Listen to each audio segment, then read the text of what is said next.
Hi there.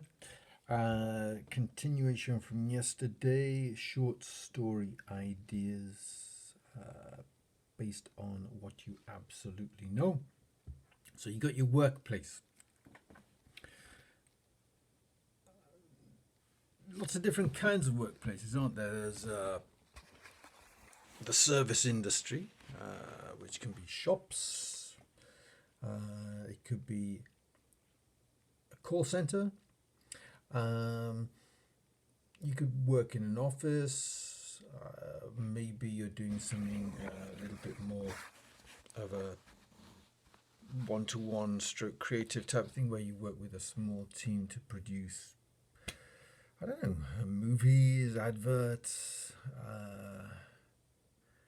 If you work at home, then you must presumably have some sort of an office space.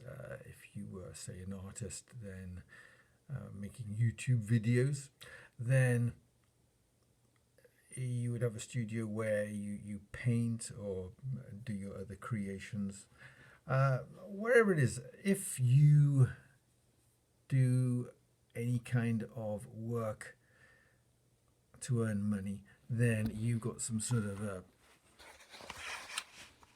workplace. And workplace consists of the actual room or environment where you work and the people or lack of people that you work with and your tools.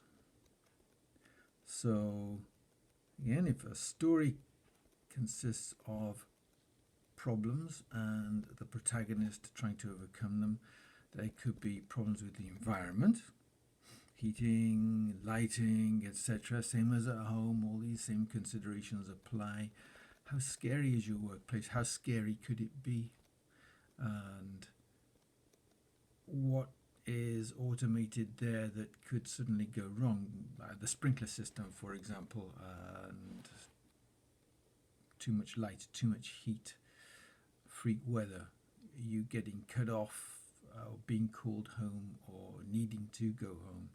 The equipment can always go wrong. How does this hinder your protagonist's stated goal for the day or get in the way of their life?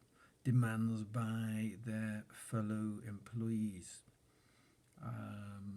interactions with their fellow employees. Perhaps one of them is very, very upset, and it becomes a kind of a Sherlock Holmes Watson type of story where your protagonist is Watson trying to solve the problem or help out on an ongoing basis with a colleague's life problem, and thereby acting as a kind of a journal entry writer. So one step removed. And then, of course, the whole horrible bosses thing. I'm sure there are nice managers. I worked for one or two, but in my time, particularly when I worked in the IT industry, a lot of, particularly the middle managers, I'm sure they were reacting to pressure, but they tended to behave in a very pompous and uncaring manner. And maybe that's part of the job description. Maybe it's part of the kind of person that makes a good middle manager, but didn't sit well with me. And a lot of people I know rarely get on with their bosses, but I'm sure that, well, like I said, I did work for one or two very kind bosses. They were very considerate and they were nice, but a lot of people seem to shed their humanity at the door and it became job orientated and you were nothing more than a tool. And then they would spout things like, our staff are our greatest assets. So there's that, and then there's the work itself. What can go wrong with the work? For example, might you be asked to do something illegal or a bit dodgy? Might there be consequences? Might you have to take the fall for something? And then what happens if, say, the job suddenly comes to an end? How does you, as in your protagonist, deal with that? What do they do as a consequence? How does this affect their life? A lot of bigger stories like The Fight Club. If you know that movie, that involves somebody who really doesn't like his job, and one day he spectacularly walks out. Okay, we're at the 5 minute mark now. So that is the workplace. The tools obviously can go wrong. We looked at that. Colleagues can provide problems which your protagonist has to overcome, and the environment and the job itself. You know, square peg, round hole.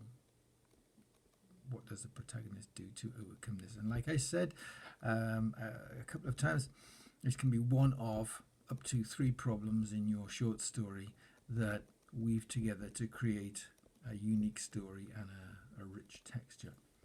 Okay, I want to keep these as short as possible because I just found out that YouTube want to shove adverts in the middle of anything longer than 8 minutes long.